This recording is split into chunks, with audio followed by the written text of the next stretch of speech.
26 गते आइतबार देशभरि नै सार्वजनिक बिदा दिने नेपाल सरकारको निर्णय। अर्थमन्त्री जनार्दन शर्माद्वारा राजीनामा। छानबिन समितिलाई सजिलो पार्न आफूले राजीनामा दिएको अर्थमन्त्री जनार्दन शर्माको भनाई। जनार्दन शर्माले राजीनामा दिएसँगै अब अर्थ मन्त्रालयको जिम्मेवारी प्रधानमन्त्री शेरबहादुर देउवाले नै सम्हाल्ने तत्काल नयाँ अर्थमन्त्री प्रस्ताव नगरिने नेकपा माओवादी केन्द्रका नेता वर्षमान पुनको भनाई। गगन थापालाई त मुगलिन कटाउनु पर्थ्यो भन्दै नेपाल कम्युनिस्ट पार्टीका महासचिव नेत्र विक्रम चन्द विप्लवको टिप्पणी। न्यायाधीशलाई घरबाट थुतेर कुट्नुपर्छ भन्दै विप्लवको हिंसात्मक अभिव्यक्ति। अर्थमन्त्री जनार्दन शर्मामाथि उठेको प्रश्नको जवाफ माओवादी केन्द्र र अर्थमन्त्री स्वयंले दिनुपर्ने एकीकृत समाजवादीका सांसद झलनाथ खनालको भनाई। जन्मसिद्धका सन्तानहरूलाई नागरिकता दिने सवालमा सहमति जुटेको लोसपा नेपालका सांसद राजेन्द्र महतोको दावी। प्रधानमन्त्री कार्यालयमा सीसीटीभी जडान गरेर राष्ट्रिय गौरवका आयोजनाको प्रगति हेर्नुपर्ने राज्यमन्त्री उमेश श्रेष्ठको भनाई। सङ्घ र प्रदेशको चुनाव मक्सिरको 2 गते गर्न निर्वाचन आयोगको प्रस्ताव। सङ्घ र प्रदेशको चुनाव गर्न 10 अर्ब रुपैयाँ खर्च लाग्ने, पहिले भन्दा 2 अर्ब 20 करोड धेरै लाग्ने। गएको 24 घण्टामा नेपालमा 113 जनामा कोरोना भाइरस कोभिड-19 संक्रमण पुष्टि। बिजुली व्यापारमा दीर्घकालीन सम्झौता गर्न नेपाल इच्छुक रहेको ऊर्जा मन्त्री पम्फा भुसालको धारणा। लक्की ड्रको ठगी धन्दामा राजेश हमालको तस्बिर दुरुपयोग। पोखराको जग्गा भाडा प्रकरणमा त्रुटि भए ठेक्का खारेज होस् भन्दै निवर्तमान मेयर मानबहादुर जीसीको स्पष्टीकरण। मनोरञ्जन कर तिर्न सिनेमा हललाई काठमाडौँ महानगरपालिकाको ताकेता। रामेछापको बस दुर्घटना मृतकका परिवारलाई सुनापति गाउँपालिकाले आर्थिक सहयोग गर्ने। गाडी आयातमा लागेको प्रतिबन्ध हटाउन प्रधानमन्त्रीसँग नाडाको माग। अटो व्यवसाय सधैँ राज्यको टार्गेटमा पर्ने गरेको छ, दृष्टिकोण परिवर्तन गर्नुपर्ने नाटा अटोमोबाइल्स एसोसिएसनका अध्यक्ष ध्रुव थापाको स्पष्टोक्ति। भित्रीय प्राधिकरणका चार्जिङ स्टेसन प्री बुकिङ सुविधासहित 63 ठाउँबाट सेवा प्रदान। 10 को स पातलो लेख्ने छुट हामीलाई छैन भन्दै नेपाल प्रज्ञा प्रतिष्ठानका सदस्य सचिव जगत उपाध्यायको भनाई। अङ्ग्रेजी भाषालाई नेपालको संविधानले चिनेको छैन, चाहिने भन्दा बढी ठाउँ दिइयो भन्दै डाक्टर अवस्थीको टिप्पणी। अमेरिकी डलरको भाउ अहिलेसम्मकै महँगो कतिमा भइरहेको छ कारोबार, यसको बारेमा पुरै जानकारी। शेयर बजार 13 अङ्कले बढ्यो, 2 अर्ब 17 करोड रुपैयाँको शेयर कारोबार। श्रीलङ्कामा औषधिको मूल्य आकाशियो, अभाव भने झन बढ्दै। विश्व टेस्ट च्याम्पियनसिपमा पाकिस्तानले भारतलाई उछिन्यो। रेणुका चोटग्रस्त हुनु महिला टोलीका लागि ठुलो धक्का भएको प्रशिक्षक बालगोपाल महर्जनको भनाई। समाचार पार्टी हेल्थ टिप्स अन्तर्गत आज हामी गर्भ अवस्थाका बेलामा महिलाहरूले खानै पर्ने खानेकुराहरू के हुन् यसको विषयमा जानकारी दिनेछौँ। अन्तिममा समाचार पार्टी माइन्ड क्विज रहनेछ, हामीलाई अन्तिमसम्म हेर्नुहोला। दर्शक महानुभाव नमस्कार, समाचार पार्टी न्युज बुलेटिनमा यहाँलाई हार्दिक स्वागत छ। म प्रहलाद चन्द्र घिमिरे। आज मिति विक्रमसम्म 2079 साल असार 23 गते बिहिबार, इस्वीसम्म सन् 2022 जुलाई 7 तारिक। सदाको झैँ आज पनि हामी देश तथा विदेशका महत्त्वपूर्ण खबर, समाचार पार्टी हेल्थ टिप्स र समाचार पार्टी माइन्ड क्विज लगायतका महत्त्वपूर्ण हेर्नै पर्ने तपाईँलाई काम लाग्ने समाचारहरू, ब्रेकिङ न्युज, न्युज अपडेट अनि आज दिनभर कहाँ के हुँदैछ सम्पूर्ण जानकारी लिएर उपस्थित भइसकेका छौँ। हामीलाई अन्तिमसम्म हेर्नुहोला। हाम्रो मेहनतका लागि यो भिडियोमा एउटा लाइक अवश्य गर्नुहोला। दर्शक महानुभाव अहिलेसम्म हामीलाई सब्सक्राइब गर्नुभएको छैन भने युट्युबमा हाम्रो च्यानललाई सब्सक्राइब गर्नुहोस्, फेसबुकमा हामीलाई फलो गर्नुहोला, लाइक गर्नुहोला अनि यहाँहरूले चाहिँ नोटिफिकेसन इनेबल पनि गर्न नबिर्सिनुहोला। देशभित्रबाट हेरिरहनु भएको छ भने आफू रहेको गाउँ ठाउँ सहर जिल्लाको नाम लेख्नुहोला। विदेशमा हुनुहुन्छ भने कुन देशमा हुनुहुन्छ त्यो कुरा लेखिदिनुहोला। दैनिक रूपमा हेर्नुहुन्छ भने रेगुलर भनेर लेख्नुहोला। आज पहिलोचोटि हो भने फर्स्ट टाइम भनेर लेख्नुहोला। आउनुहोस् दर्शक महानुभाव, आजका महत्त्वपूर्ण समाचारहरू सुरु गरौँ। आइतबार देशभर सार्वजनिक बिदा हुने प्रसङ्गबाट। सरकारले आउँदो आइतबार देशैभर सार्वजनिक बिदा दिने निर्णय गरेको छ।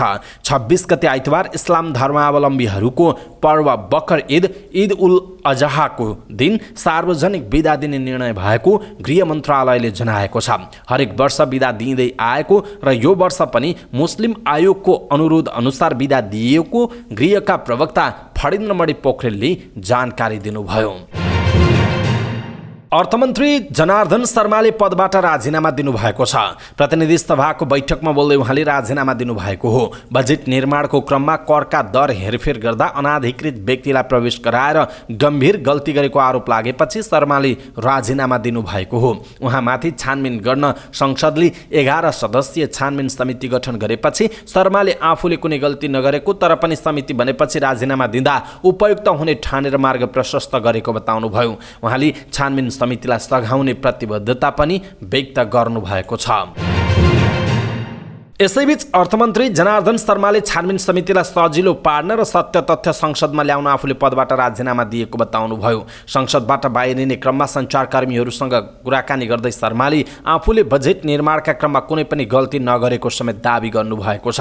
प्रतिनिधि सभाले आउँदो आर्थिक वर्षको बजेट निर्माणका सन्दर्भमा अनाधिकृत व्यक्तिको संलग्नताबारे उठेको प्रश्नमा छानबिनका लागि संसदीय विशेष समिति गठन गरे लगत्तै सदनमा सम्बोधन गर्दै शर्माले राजीनामा दिएको घोषणा गर्नुभएको थियो। अर्थमन्त्री जनार्दन शर्माले राजीनामा दिएपछि अब अर्थ मन्त्रालयको जिम्मेवारी प्रधानमन्त्री शेरबहादुर देउवालले नै सम्हाल्नुहुने भएको छ। प्रतिनिधि सभा बैठकमा सम्बोधन गर्दै शर्माले अर्थमन्त्रीबाट राजीनामा दिएको घोषणा गर्नुभयो। त्यसपछि अर्थ मन्त्रालयको जिम्मेवारी प्रधानमन्त्री देउवालले आफैसँग राख्नु भएको छ। बुधबार साँझ राष्ट्रपति कार्यालयले एक प्रेस विज्ञप्ति जारी गरी प्रधानमन्त्रीले अर्थ मन्त्रालयको जिम्मेवारी आफै मातहत राखेको जानकारी दिएको छ। नेकपा माओवादी केन्द्रले तत्कालै अरू कुनै नेतालाई अर्थमन्त्रीमा प्रस्ताव नगर्ने सङ्केत गरेको छ। बजेट निर्माणको अघिल्लो दिन अर्थात् जेठ 14 गते मध्यरातमा अनाधिकृत व्यक्तिको प्रवेश गरेको भनिएको विषयमा छानबिनका लागि प्रतिनिधि सभाले मात्रै विशेष संसदीय समिति गठन गरेको छ। त्यो समिति गठन भए लगत्तै प्रतिनिधि सभाको बैठकलाई सम्बोधन गर्दै जनार्दन शर्माले अर्थमन्त्रीबाट राजीनामा दिएको घोषणा गर्नुभएको छ। नयाँ भानेश्वरमा सञ्चारकर्मीहरूसँग कुराकानी गर्दै माओवादी केन्द्रका नेता वर्षमान पुण्डी तत्कालै कुनै पनि नेतालाई अर्थमन्त्रीमा हुन पठाइने बताउनु भएको छ। उहाँले छानबिन नसकिँदासम्म नयाँ अर्थमन्त्रीको प्रस्ताव नगरिने उल्लेख गर्नुभयो। प्रतिनिधि सभाले 11 सदस्यीय छानबिन समिति गठन गरेको छ। समितिलाई 10 दिनको समयावधि दिइएको छ। छानबिनपछि निर्दोष देखिएपछि नेता शर्मा नै पुनः अर्थमन्त्रीको जिम्मेवारी सम्हाल्ने समेत नेता पुनको सङ्केत रहेको थियो। नेपाल कम्युनिस्ट पार्टीका महासचिव नेत्र विक्रम चन्द विप्लवले नेपाली कङ्ग्रेसका महामन्त्री गगन थापालाई मुगलिन कटाउनु पर्ने टिप्पणी गर्नुभएको छ। 12 बुँदे व्याख्यात्मक घोषणासहित अमेरिकी सहयोग परियोजना MCC संसदबाट पारित गर्दा थापाले अमेरिकी सेना आए आफूलाई 4 पाटा मोडेर थानकोट कटाइदिए हुन्छ भन्नुभएको थियो। गगन थापालाई हाम्रो लाज ढाकिदिएर आउँछ भन्न परेको थियो। बुधबार राजधानीमा आयोजित पार्टी ध्रुवीकरण तथा प्रशिक्षण कार्यक्रममा महासचिव विप्लवले भन्नुभयो, कङ्ग्रेसका मान्छेले बुझ्नुपर्छ, मालिक निर्मम हुन्छ, मालिकसँग त लड्नेहरू मात्र टेक्छन्। अमेरिकाले गगन थापाहरूलाई त धोती न टोपी बनाइदियो भन्दै उहाँले अघि भन्नुभयो, उनी गगन थापालाई थानकोट होइन अहिले त मुगलिन कटाउनु पर्थ्यो उहाँको भनाइ छ। MCC विरुद्ध आन्दोलनमा उत्रँदा पक्राउ परेका विद्यार्थीहरूसँग लाखौं रुपियाँ धरौटी मागेको भन्दै उहाँले न्यायाधीशमाथि समेत आक्रोश पोख्नु भएको छ। उहाँले आफ्ना दलका कार्यकर्तालाई धेरै धरौटी रकम मागेको भन्दै न्यायाधीशहरूलाई घरबाट थुतेर कुट्नु पर्ने बताउनुभयो। उहाँले भन्नुभयो, एउटा पढिरहेको विद्यार्थीलाई 10 लाख 5 लाख धरौटी माग्ने हो, देश बेच्न पाइँदैन भनेर आन्दोलन गर्ने युवालाई पक्रिएर 3 लाख रुपियाँ धरौटी माग्ने हो, यो न्यायाधीशको हो, यिनलाई त घर घर गएर थुतेर कुट्नुपर्छ उहाँको भनाइ रहेको छ। दर्शक महानुभाव, नेत्र विक्रम चन्द विप्लवको यो भनाइप्रति तपाईँको धारणा के छ? आफ्नो धारणा तलको कमेन्ट बक्समा कमेन्ट गर्नुहोला। पूर्व प्रधानमन्त्री तथा नेकपा एकीकृत समाजवादीका सांसद झलनाथ खनालले अर्थमन्त्री जनार्दन शर्मामाथि उठेको प्रश्नको जवाफ माओवादी केन्द्र र अर्थमन्त्री स्वयंले दिनुपर्ने बताउनु भएको छ। नयाँ भानेश्वर स्थित संसद भवनमा सञ्चारकर्मीहरूलाई संक्षिप्त प्रतिक्रिया दिँदै पूर्व प्रधानमन्त्री खनालले अर्थमन्त्री जनार्दन शर्मामाथि उठेका प्रश्नहरूको जवाफ सम्बन्धित पार्टी नेकपा माओवादी केन्द्र र अर्थमन्त्री आफैले दिनुपर्ने बताउनु भएको हो। उहाँले अर्थमन्त्रीमाथि प्रश्न उठेको सवालहरूको हेलचक्राइ गर्न नहुने बताउनु भएको छ। उहाँले अर्थमन्त्री जनार्दन शर्माले बजेट निर्माणका क्रममा असम्बन्धित व्यक्तिहरूलाई समावेश गराएको हो भने गम्भीर घटना भएको र त्यसको छानबिन गरी सत्य तथ्य बाहिर आउनुपर्ने बताउनु भएको छ। लोकतान्त्रिक समाजवादी पार्टी नेपालका सांसद राजेन्द्र महतोले जन्मसिद्धका सन्तानहरूलाई नागरिकता दिने सवालमा सहमति जुटेको बताउनुभयो। नयाँ बानेश्वर स्थित संसद भवनमा सञ्चारकर्मीहरूलाई संक्षिप्त प्रतिक्रिया दिँदै उहाँले जन्मसिद्धका सन्तानलाई संविधानको व्यवस्था अनुसार कानुन बनाएर नागरिकता दिन सरकार तयार रहेको बताउनु भएको हो। उहाँले संसदमा रहेको पुरानो नागरिकता विधेयक फिर्ता गरेर नयाँ विधेयक लगी पारित गर्न सरकार सहमत भएको उल्लेख गर्नुभयो। नयाँ विधेयक संसदमा लगेर पारित गर्न सम्भव भएको पनि उहाँको भनाइरहेको छ। राज्यमन्त्री उमेश श्रेष्ठले सरकार सञ्चालन प्रणालीको कमजोरीका कारण राष्ट्रिय गौरवका आयोजना समयमा नै नसकिएको दावी गर्नुभएको छ।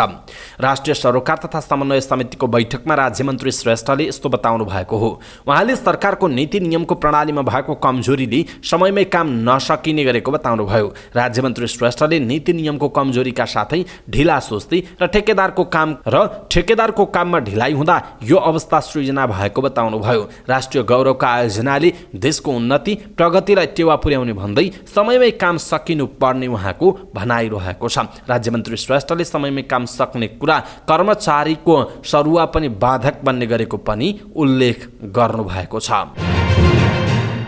निर्वाचन आयोगले सङ्घ र प्रदेशको चुनाव आउँदो मक्सिर 2 गते गर्न प्रधानमन्त्रीसँग प्रस्ताव गरेको छ।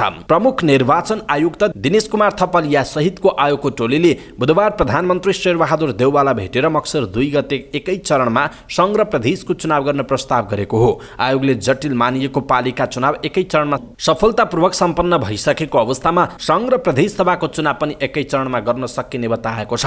जवाफमा प्रधानमन्त्री शेरबहादुर देउवाले मक्सिर 2 गतेको मिति केही तलमाथि हुन सक्ने तर सरकारले अवधि तलमाथि नपर्ने गरी चाँडै मिति घोषणा गर्ने बताउनु भएको प्रमुख निर्वाचन आयुक्त थपलियाले जानकारी दिनुभयो। 120 दिनकै अवधि राखेर सरकारले मिति घोषणा गर्ने भन्दै प्रधानमन्त्री देउवाले आयोगलाई आफ्ना नियमित काम जारी राख्न सुझाव दिनुभएको थियो। निर्वाचन आयोगले सङ्घ र प्रदेशको चुनाव गर्न 10 अर्ब रुपैयाँ खर्च लाग्ने अनुमान प्रधानमन्त्री समक्ष पेश गरेको छ।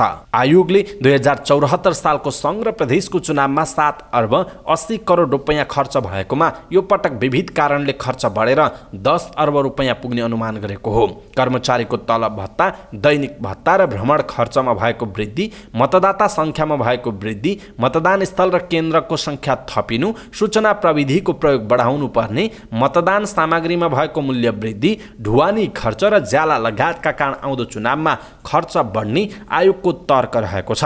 यस्तै आयोगले प्रधानमन्त्री शेरबहादुर देउवालाई भेटेर मक्सिर 2 गते एकै चरणमा सङ्घ र प्रदेशको चुनाव गर्न प्रस्ताव गरेको छ। गएको 24 घण्टामा नेपालमा थप 113 जनामा कोरोना भाइरसको संक्रमण पुष्टि भएको छ। पीसीआर र एन्टिजेन गरी 2724 जनाको नमुना परीक्षण गर्दा 113 जनामा संक्रमण देखिएको स्वास्थ्य मन्त्रालयले जनाएको छ।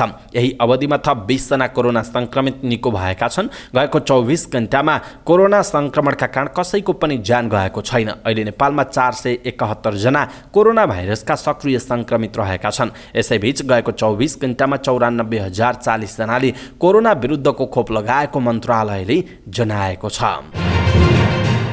ऊर्जा, जलस्रोत तथा सिंचाई मन्त्री पम्फा भुसालसँग नेपालका लागि भारतका नवनियुक्त राजदूत नवीन श्रीवास्तवले शिष्टाचार भेटवार्ता गर्नुभएको छ।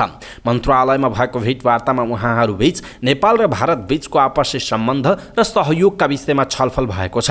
भेटमा ऊर्जा मन्त्री भुसालले नेपाल भारतको सम्बन्ध मित्रता, समानता, सहयोग र पारस्परिक सम्मानका साथ अगाडि बढेको स्मरण गर्दै आउँदा दिनमा दुई देशको मैत्रीपूर्ण सम्बन्ध अझ प्रगाढ हुने विश्वास व्यक्त गर्नुभयो। उहाँले पछिल्लो समय नेपाल भारत बीच ऊर्जा क्षेत्रमा महत्त्वपूर्ण सहकार्य भएको उल्लेख गर्दै आउँदा दिनमा अझ विस्तार हुने आशा व्यक्त गर्नुभएको छ। त्यस्तै राजदूत श्रीवास्तवले दुई देश बीचको सहकार्य थप विस्तार गर्न आफूले सक्दो पहल गर्ने विश्वास दिलाउनुभयो। पछिल्लो 1 वर्षमा बिजुली व्यापारका क्षेत्रमा महत्त्वपूर्ण उपलब्धि भएको उल्लेख गर्दै उहाँले दुवै सरकारको सहकार्य सराहनीय रहेको पनि बताउनु भएको छ।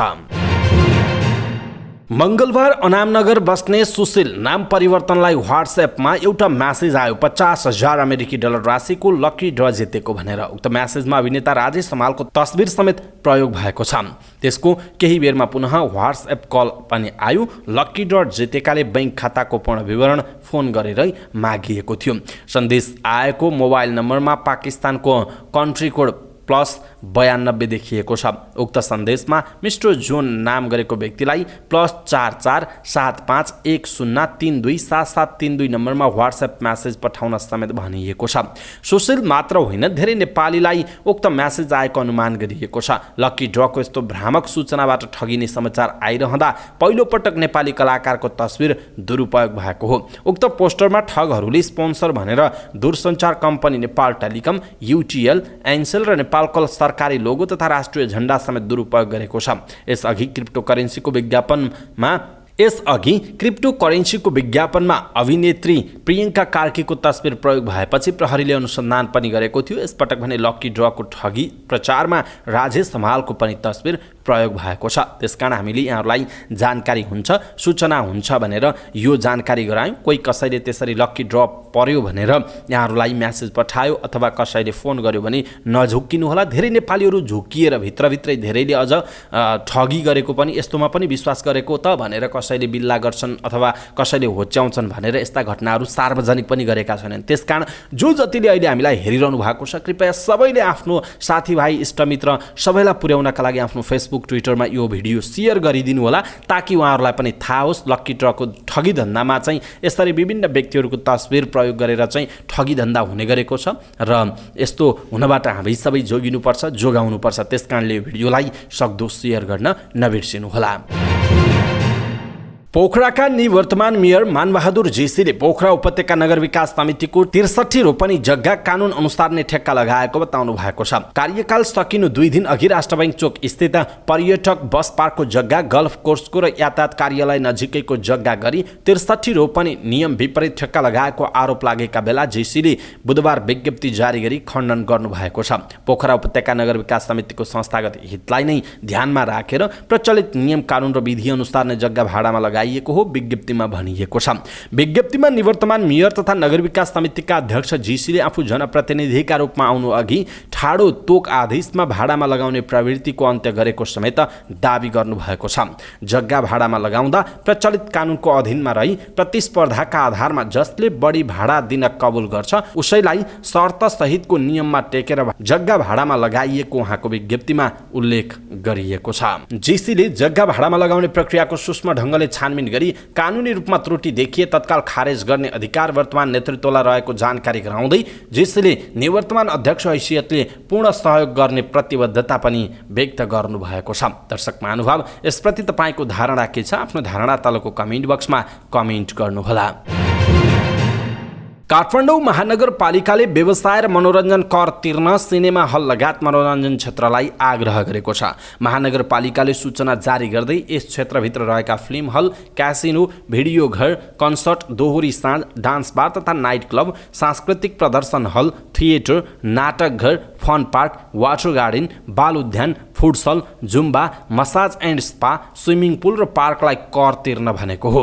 राजस्व विभागमा मनोरञ्जन कर बुझाएको प्रमाण जाँच गरी मात्र व्यवसाय दर्ता र नवीकरण गर्न समेत महानगरले आग्रह गरेको छ। महानगरपालिकाभित्र सञ्चालित फिल्म हललाई यसअघि पनि महानगरले कर तिर्न आग्रह गरेको छ। सिनेमा हलले टिकट बिक्रीको 5% मनोरञ्जन कर बुझाउनु पर्नेछ।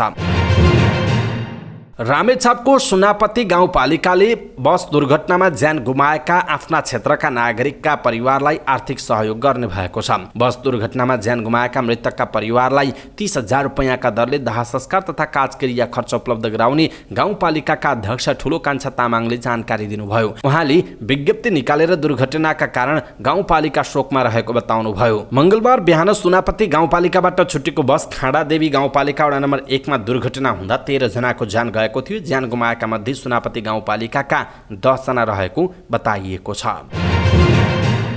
नाडा अटोमोबाइल्स एसोसिएसन अफ नेपालका अध्यक्ष ध्रुव थापा नेतृत्वको टोलीले प्रधानमन्त्री शेरबहादुर देउवासँग भेट गरेको छ। प्रधानमन्त्री देउवासँगको भेटमा नाडाको टोलीले निजी प्रयोजनका लागि सवारी साधनको आयातमा लागेको प्रतिबन्ध हटाउन माग गरेको नाडाका महासचिव सुरेन्द्र कुमार उप्रेतीले जानकारी दिनुभयो। नाडाको टोलीको माग सुनेपछि प्रधानमन्त्री देउवाले यस विषयमा आफू सकारात्मक सकारात्मक रहेको जवाब दिएको प्रेतीले बताउनुभयो। प्रधानमन्त्री देउवाले सवारी साधन पैठारीकर्ताहरूले अब नेपालमा विद्युतीय सवारी साधनहरूको एसेम्बलिङ प्लान्ट स्थापना गरी बढ्दो व्यापार घाटा कम गर्न सुझाव समेत दिएको प्रेतीको भनाइ छ। प्रधानमन्त्री देउवासँगको भेटमा नाडा अध्यक्ष थापाले नेपालमा पैठारी हुने हजारौं वस्तुमध्ये कार, जीप र भ्यान जस्ता सवारी साधनहरू मात्र यस्तो वस्तु हुन् जसले आयातको तुलनामा झण्डै दोब्बरभन्दा बढी राजस्व योगदान पुर्याउने जानकारी गराउनु भएको थियो। नेपालको बढ्दो व्यापार घाटा र शोधानन्तर घाटामा यसको अंश अत्यन्त सानो भए पनि योगदान भने धेरै उच्च रहेको स्पष्ट पार्दै कार, जीप र भ्यान जस्ता निजी प्रयोजनका सवारी साधनहरूको आयातमा लागेको प्रतिबन्ध फुकाउन आवश्यक पहल गरिदिन पनि आग्रह गर्नुभएको छ।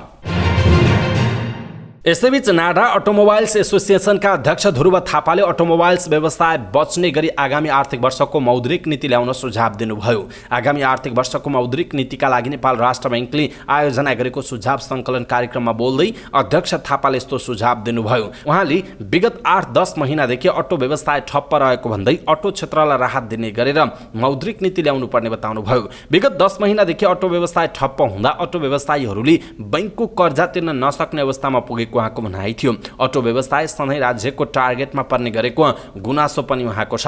अध्यक्ष थापाले सरकारले राजस्वको दर परिवर्तन गर्दा राष्ट्र बैंकले मौद्रिक नीति ल्याउँदा समेत अटोमोबाइल्स क्षेत्रलाई उकास्ने किसिमको नल्याउने गरेको गुनासो गर्नुभयो। उहाँले सरकारलाई अटोमोबाइल्स क्षेत्रलाई हेर्ने दृष्टिकोण परिवर्तन गर्न सुझाव दिनुभयो। थापाले सरकारलाई राजस्व चाहिए पनि अटो क्षेत्रलाई खोज्ने र आयातमा कडाई गर्नु परे पनि अटो क्षेत्र खोज्ने अभ्यास पाएको भन्दै अटो क्षेत्र चुरोट रक्सीको क्याटेगोरीमा राखिन थालेको गुनासो समेत गर्नुभएको छ।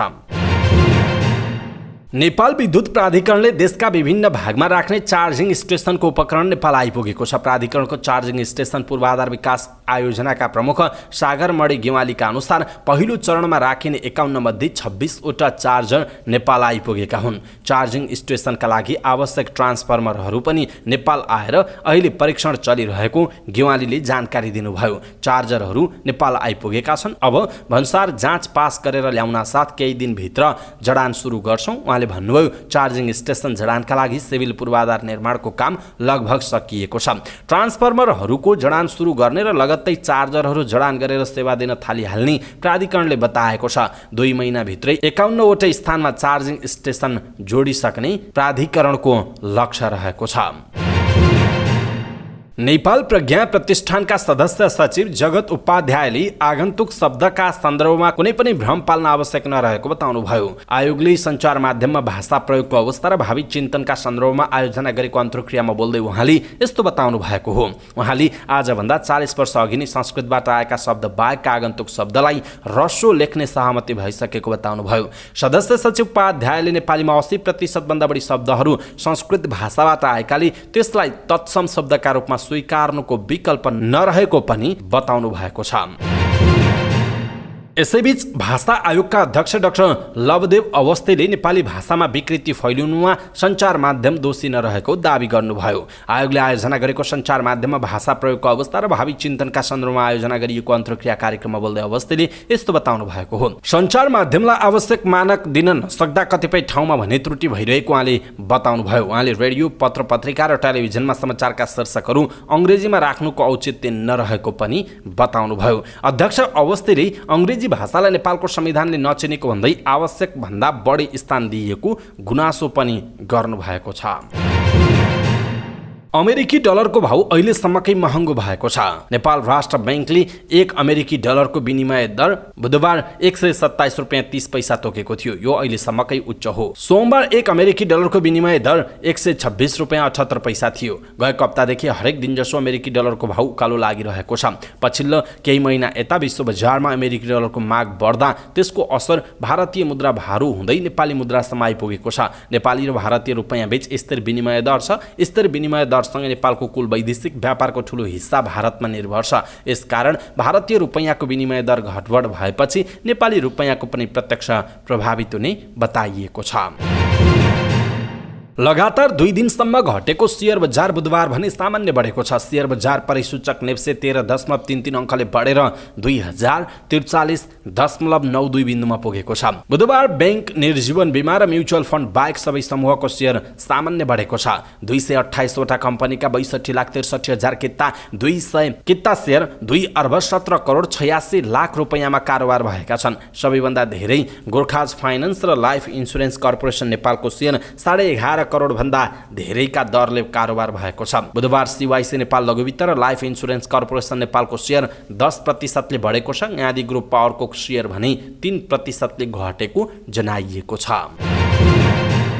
आर्थिक सङ्कट र इन्धनको गम्भीर अभावका बीच श्रीलङ्काका मानिसहरूलाई औषधि तथा चिकित्सा उपकरणहरू खरिदमा पनि समस्या देखिएको छ। सरकारी मेडिकल अफिसर्स एसोसिएसन GMOA ले स्थानीय बजारमा औषधि र मेडिकल उपकरणको मूल्य 3 देखि 4 गुणाले वृद्धि भएको र नागरिकलाई ती उपकरण खरिद गर्न कठिन भएको डेली मिरर पत्रिकाले जनाएको छ। GMOA सञ्चार समितिका सदस्य डाक्टर प्रसाद कोलाबेजले बजारमा केही औषधिहरूको अभाव देखिएपछि औषधि किन्न अस्पताल पुग्ने नागरिकको भीड देखिने बताएका छन्। स्थानीय सञ्चार माध्यमका अनुसार डलरको सङ्कटसँगै देखिएको आर्थिक सङ्कटका कारण धेरै औषधि तथा मेडिकल आयातकर्ताले औषधि आयात गर्न छोडेको बताइएको छ। विश्व टेस्ट च्याम्पियनसिप क्रिकेटको तालिकामा पाकिस्तानले भारतलाई उछिनेको छ। इङ्ल्यान्डसँग भएको 5औं टेस्टमा ढिलो ओभर बलिङ गरे बापत भारतको अङ्क खोसिएपछि पाकिस्तान भारतलाई पछि पार्दै तालिकाको तेस्रो स्थानमा पुगेको छ। भारत 4थो स्थानमा झरेको छ। ढिला ओभरका कारण भारतीय खेलाडीको म्याच फीको 40% र कम्पनी कटौती गरिएको अन्तर्राष्ट्रिय क्रिकेट परिषद ICC ले जनाएको छ। भारतीय बलरले ढिलो बलिङ गर्दा 2 ओभर खेलिने बराबरको समय खेर गएको थियो। मङ्गलबार सकिएको भारतसँगको 5औं टेस्टमा इङ्ल्यान्डले कीर्तिमानी जित निकालेको छ। इङ्ल्यान्डले आफ्नो टेस्ट इतिहासमा सबैभन्दा धेरै 378 रनको लक्ष्य पूरा गर्दै खेल जितेको हो। चीनमा आयोजना हुने 19औं एसियाली खेलकुद कोरोना महामारीका कारण अनिश्चितकालका लागि स्थगित भएको छ। यद्यपि नेपालले सहभागिता जनाउने 13 खेल मध्येको महिला फुटबल टोलीले दशरथ रङ्गशालामा अभ्यास गरिरहेको छ। बलिया राष्ट्रहरूसँग राम्रो नतिजा निकाल्ने लक्ष्यसहित महिला टोली अभ्यासमा तल्लिन्छ। राष्ट्रिय तथा अन्तर्राष्ट्रिय स्तरमा कमै मात्रामा आयोजना हुने महिला फुटबलले चीनमा आयोजना हुने 19औं एसियाली खेलकुद प्रतियोगितामा सहभागिता जनाउने निश्चित भएको छ। मिति तय भइसकेको प्रतियोगिता कोरोनाका कारण अनिश्चितकालका लागि स्थगित भए पनि पदकको आशामा तयारीलाई निरन्तरता दिइएको हो। विगतका संस्करणमा सहभागितामा सीमित हुँदै आएको नेपाल पदकमुखी हुँदै तयारी थालेको छ। त्यसका लागि राष्ट्रिय खेलकुद परिषदले सहभागिता जनाउने सबै खेललाई तयारी थाल्न निर्देशन दिए अनुसार महिला फुटबलले दशरथ रङ्गशालामा तयारीलाई तीव्रता दिइरहेको छ। पहिलो पटक महिला टोली सम्हालेका मुख्य प्रशिक्षक बालगोपाल महर्जनले महिला टोलीलाई दैनिक 2 घण्टा अभ्यास गराइरहेको बताइएको छ। 3 साताको अभ्यासमा टेक्निकल र फिटनेस लेभलमा धेरै सुधार आएको र महिला टोलीलाई एक्सपोजरको खाँचो रहेको बताएका छन्। यसैबीच महिला सार च्याम्पियनसिप नेपालमा आयोजना हुने निश्चित पनि भइसकेको छ। अभ्यासको क्रममा नेपाली टोलीकी भरपर्दो खेलाडी तथा अघिल्लो खेलमा कप्तानको भूमिका निर्वाह गरेकी रेणुका नगरकोटी चोटग्रस्त हुँदै उपचारमा रहेकी छिन्। रेणुकाको घाँटी मुनिको बायाँ हड्डी फ्र्याक्चर भएको छ। यसअघि स्ट्राइकर सावित्रा भण्डारी घुँडाको चोटका कारण मैदान बाहिर रहँदा नेपालले अपेक्षा अनुसारको प्रदर्शन गर्न सकेको थिएन। टोलीलाई गोल गर्ने खेलाडीको निकै कमी महसुस भएको थियो। मुख्य प्रशिक्षक बालगोपाल महर्जनले रेणुका जस्तो महत्त्वपूर्ण खेलाडी गुमाउनु पर्दा निकै दुःख लागेको बताएका छन्। रेणुकाले घरेलु मैदानमा भदौ 13 देखि 25 गतेसम्म आयोजना हुन लागेको साफ च्याम्पियनसिप गुमाउने निश्चित भएको छ भने एसियाली खेलकुद अझै अनिश्चित छ। नेपाली महिला टोली विगतको नतिजामा सुधार ल्याउने लक्ष्यका साथ कडा मेहनत गरिरहेको छ। साथै टोली धेरैभन्दा धेरै प्रतियोगितामा अनुभव लिएर अन्तर्राष्ट्रिय सहभागितामा पदक ल्याउनेमा योजनामा रहेको बताइएको छ। त्यसका लागि सम्बन्धित निकायले पहल गर्न उत्तिकै आवश्यक रहेको पनि बताइएको छ। समाचार पार्टी न्युज बुलेटिनमा पालो भएको छ समाचार पार्टी हेल्थ टिप्स। समाचार पार्टी हेल्थ टिप्समा आज हामीले गर्भ अवस्थाका बेला महिलाले खानै पर्ने खानेकुराको विषयमा जानकारी दिनेछौँ। हामीलाई अन्तिमसम्म हेर्नुहोला। सबै नेपालीहरूमा, सबै महिला दिदीहरूमा पुर्याउनका लागि यो भिडियोलाई सक्दो सेयर गर्न नबिर्सिनुहोला। गर्भ अवस्थाको बेला महिलालाई विभिन्न किसिमका पोषक तत्त्वहरूको आवश्यकता पर्दछ। गर्भमा हुर्किरहेको शिशुलाई आमाबाटै पोषण र आहार प्राप्त हुन्छ। आमाले खाएको खानेकुराबाट नै गर्भको भ्रूणको विकासमा सहयोग हुन्छ। गर्भको शिशुको विकासका लागि क्याल्सियम र प्रोटिन निकै महत्त्वपूर्ण हुन्छ। हरेक गर्भवती महिलाले आफ्नो तथा गर्भको शिशुको स्वास्थ्य तथा विकासका लागि खानुपर्ने खानेकुराहरू विभिन्न रहेका छन्। जस्तो कम फ्याट युक्त दुध, दुग्ध प्रोडक्टहरूलाई क्याल्सियमको राम्रो स्रोत मानिन्छ। गर्भवती महिलाले हप्तामा कम्तीमा 2 पटक पनिर वा चीज खानु लाभदायक हुन्छ।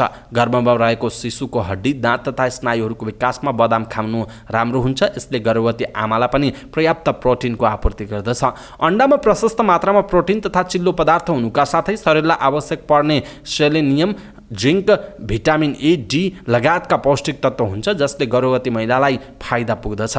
गर्भवती महिलाहरूले नियमित रूपमा माछा मासु सेवन गर्नु लाभदायक हुन्छ। यसले भ्रूणको विकासमा सहयोग पुग्दछ र आमा तथा बच्चाको रोग प्रतिरोधात्मक क्षमता पनि बढाउँदछ।